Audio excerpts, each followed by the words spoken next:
Welcome to the Mind Myself podcast.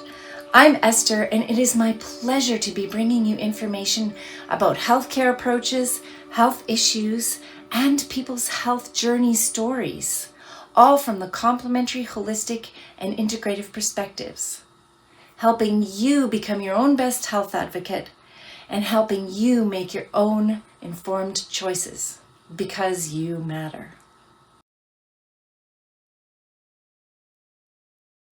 Welcome to Mind Myself Conversations with E. I'm E, or Esther, and I have a wonderful guest with us today, François. I am so pleased to welcome you to this space with me again. Thank you, Esther. It's such a pleasure to be with you again. Excellent. So, François, tell us a little bit about who you are and how you come to us today. Yeah. Hi, everyone. My name is François. I'm from Belgium. I'm currently living in Mexico. I'm traveling for the past 7 years, living in different countries all around the world, following the sun. I'm a former commando paratrooper. I'm a husband, an adventurer, an entrepreneur, and a tsunami survivor. As work, I'm a high-performance coach, speaker, and writer, and I help people to master their time, master themselves, so they can really build an epic life for themselves. I love it. An epic life. We've talked about that a little bit before, but this time we get to really dive into epic life. Yeah. You've just talked a little bit about and given us a fire hose of all the things that make you you, or some of the things that make you you. We're going to talk about identity today. So who are you, François? What makes you you? Let's talk about what is identity and who are you? This is a fascinating question. And if you ask that to most people, like what, they're going to start defining themselves with things like whatever you do, wherever you are, where you're born, what is your name, but what is the truest sense of who you are? And that's I was reading this book, The Untethered Soul. This is a fascinating book explaining that if you're your body and you lose your arm, are you not you anymore? If you're your job, and if you lose your job or change job, are you not you anymore? Not really. So what is you behind all those things that we construct around us? We can describe or what we are in the world, but not what we are at the essence. And that was fascinating when I was reading about that. I was asking myself, who am I? And actually that brought me back a few years ago when I joined the military when I was 17, almost 18. I had this big dream, like I want to become a platoon leader in the commando paratroopers. And that was tough. That was like a difficult choice. I went there full in. I served for 9 years in the military. I worked my way through becoming a platoon leader and officer in the commando paratroopers. And that was the most rewarding, most difficult things I've ever done in my life. And I was there. I was so proud of myself the day I put my green beret on my head. And I was like, yeah, I'm doing it. I'm there. I went to active duty and I had such a great time. I love my job. I love my life. I loved everything of it. But you know, deep inside, since I'm a kid, I have this little voice saying, there is more out there. Go travel the world, explore. I was dreaming of going on a sailboat, crossing the ocean, discovering new places, exploring jungles, a bit like Indiana Jones, right?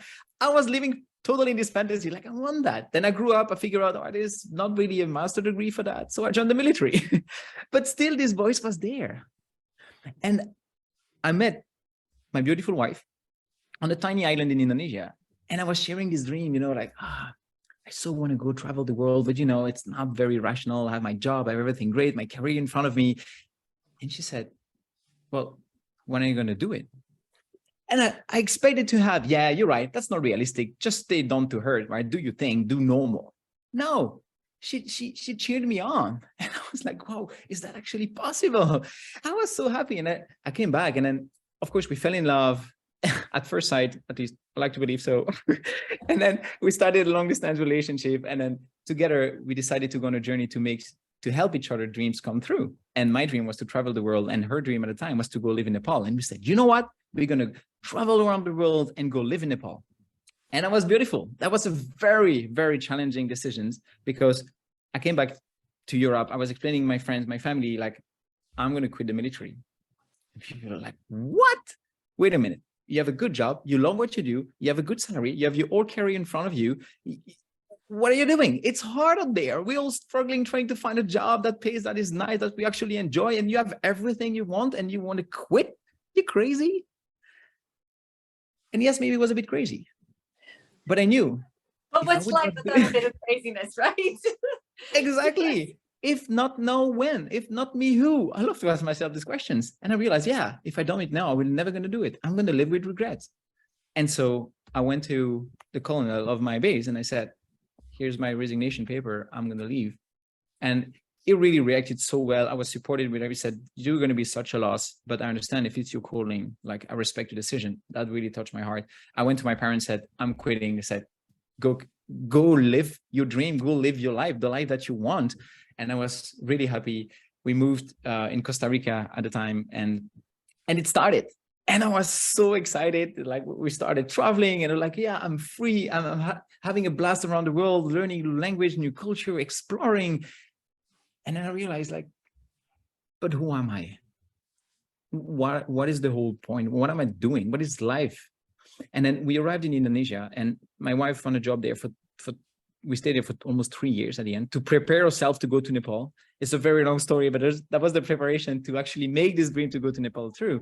And I was in Indonesia. Maybe that's our next conversation. Oh, preparing for Nepal. But let's yeah. Talking about dreams. We can talk about dreams and commitment for sure.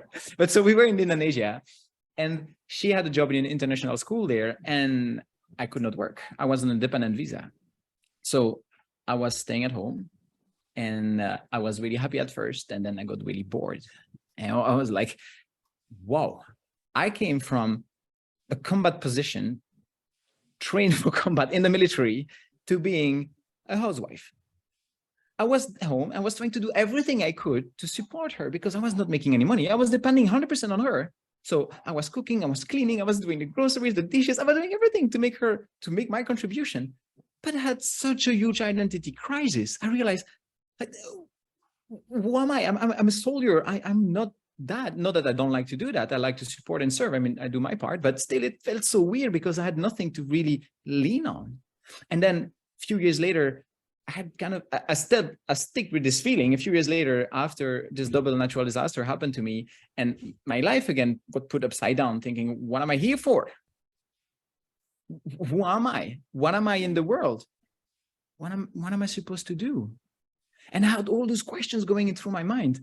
And I decided to start coaching to helping people to create their best life because I realized that life is so short. We don't know what's going to happen in the future. And if we keep living with the illusion of infinite time, we might end up at the end say, I should have. And I don't want to be finished with regrets, for sure not. And so I started coaching. I was like, I'm not a coach. I had a piece of paper, a pen, and like, I'm a soldier and I'm just asking questions in front of a screen. This is not who I am. And now all this identity clash all the time. And I realized that who are you beyond the roles? You know, we have so many roles in our life. And I think I can really say for women, they have their roles, especially if you have kids. You're like, you are a woman, you're a wife, you are a mom, you maybe have a work, and then you're a sister, you're a daughter, or whatever. There were so many roles in your lives. And then we can get lost in all of that. And we can see, and I said the example for women, because a lot of time when women have children, they really identify themselves with this role a lot because that takes so much space. And they're so dedicated to that they kind of forget who they are on the side because they don't really have time to have all those activities that are making them or giving them the opportunity of their full creative expression. They're being stuck in a role, right? And so navigating all those roles sometimes can be very confusing. And a lot of time, if we don't take a moment to really think, who am I? What do I want to create here? What is the life that I want to live based on my own terms? We leave the world, the society, the culture, the people around us, the circumstances, define that for us. If you don't define success in your life, success is going to define you. So this conversation is to make you think, what are you chasing right now? What is the life that you want to create? Have you chosen that? Is it something that is consciously waved, like consciously written line by line? Or is it something that has been put on you, something that you learn at school? because of your parents, because of where you live, or whatever it is. It takes a lot of courage and time to actually define the life that you want to live. And so when you do that, you start going behind the roles that you have to create a life based on your full creative expression. And so what would you say to somebody watching this today, and they might have the realization, wow, yeah, I have been living my roles, and who am I? I know some of the things I am, but I want to know more. How would you suggest that someone start that reflective process? What should they do? How it started for me was taking a piece of paper, a pen, and started writing about what do I want to create in my life into different categories. And it's super easy. You go on Google, you type wheel of life, and you're going to find all those different life categories. It's a good start to think, how do I want my relationship to look like? How do I want my financial to look like? How do I want my environment, my quality of life to look like? It's very interesting to give yourself the tools to actually think deeply about how you see life and why you want to create that. And I really insist on the why, because most of the time we go after things we don't even know why. Why are you doing that? What, to make money? This is not a reason. This is nothing. This is not going to help you go with the lows and the highs to navigate that and have the resilience to go further. And so I think a lot of time we don't take the time to ask ourselves why. So first, what do you want to achieve? What do we want to accomplish? And why we want to do it? Why this is going to make you happy? Because let's face it, what's the point of being here? It's to create joy and share it with each other, isn't it? I mean, we all want to feel good. I think connection, create joy. Some people don't even know that might be what they want, or they might not think they want that. Connection, I think deep inside, whether you're an extrovert or whether you're an introvert, we crave deep human connection with each other. And so many of us go around not experiencing that and having a deep longing for that. And I hear your conversation. If we don't know who we are, it makes it even harder to find those connections because we're not really sure yet what we're looking for. Exactly. And there comes a trap, because then we can long for this connection, create relationship with people, and wait for them to give us the happiness that we're not able to give ourselves. And I want to give a powerful distinction here, that nobody is responsible to make you happy. People can only contribute to your own happiness. They're not responsible for it. And you are not responsible for anyone's happiness. When you get that clear, you understand that you need to do the work to actually create joy and happiness in your life. And that's very important, because otherwise we look for those connections. We are with people like, make me happy. I mean, how many people in a wedding are expecting the other person to make them happy and leaning on them? That's not fair. Now, to go with this, a lot of time when I share that, people are like, yeah, but it's selfish to put yourself first. No, it's not. It's the other way around. If you don't put yourself first, you expect other people to make you happy and you put the responsibility on them. This is very selfish, because nobody is responsible for your own happiness but yourself. Yes, and I'd like to interject. Some people who put themselves first are selfish, but that's a different context. You're putting a frame around this to say we have to nurture ourselves. We have to consider ourselves and who we are and our wants and our wishes and our needs. And the more we identify those and the more that we honor those, actually, the more we have to give, which is different than someone just being a narcissist and never considering anybody else, because I know that's not what you're saying at all. And no. So that nurturing, that self-nurturing is so critical. And that's what I see you saying in this conversation. Exactly. It's doing the work to know yourself, to discover yourself. We were talking in a previous podcast about telling to the other person what you need for support. This is also part of doing the work for yourself.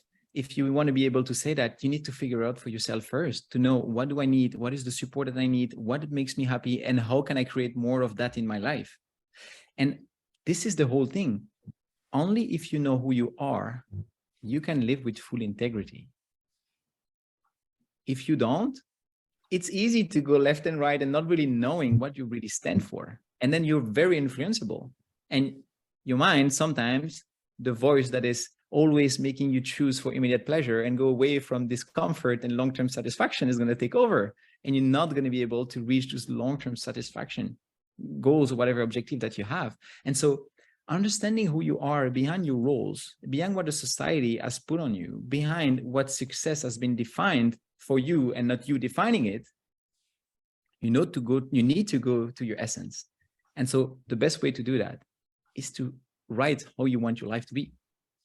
There are so many prompts to do that online. It's really great. And so for me, it's an exercise that we should be doing with kids at a very young age. Unfortunately, and let's not go there about the education system, but there's not enough tools for kids to support that, right? I think this is a beautiful gift. If you're a parent, go with your kids and just ask them questions about how they see their life being.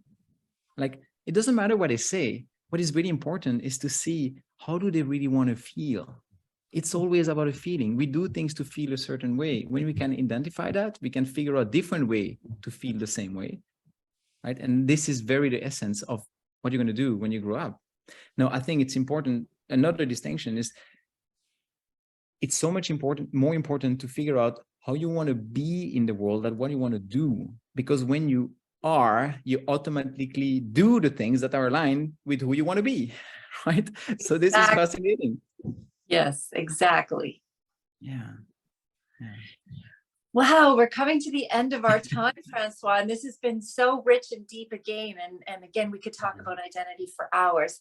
And I'm going to invite you to submit a list of resources for people that you think are helpful. And when we publish this podcast, then people can also look at some resources that might help them take their journey into their own identity a little bit deeper and find some places to start, some places to dig deep. So that's awesome. I look forward to that from you. And is there one last thing you'd like to leave the listener with today? Take the time to think your life. Offer yourself this gift of clearing the space and truly think about how you want your life to be. We don't really take enough time to do that. And if we don't, we just react to what is put at us instead of creating. I love this term of, I live a created life. I don't live a reported on life. I live a created life because I choose every single part of it. And that's so important. That's so empowering. That's the point of being here, is to create the life that you really want. But going deeper than what the society says, that what you think you want, is really going a level deeper. Like, everybody could say, I want money, but it's not really the thing. What is deeper? What are the emotions that you want to experience on a daily basis? When you figure that out, you can really give yourself the tools to make this happen. Totally love that. And remember, we are human beings, not human doings. Thank you for that. With that, thank you, Francois, for joining us today. I so appreciate your time, your energy, your spirit, and your wisdom. Thank you. Thank you so much, Esther.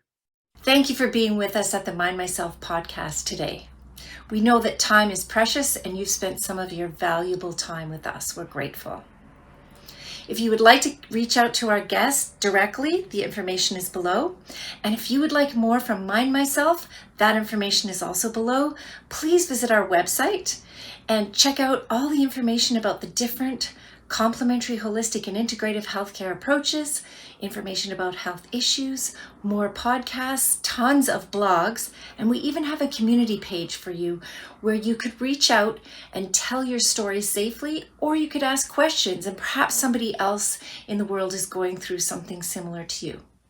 In any case, we're so glad you're with us, and we're doing this because you matter.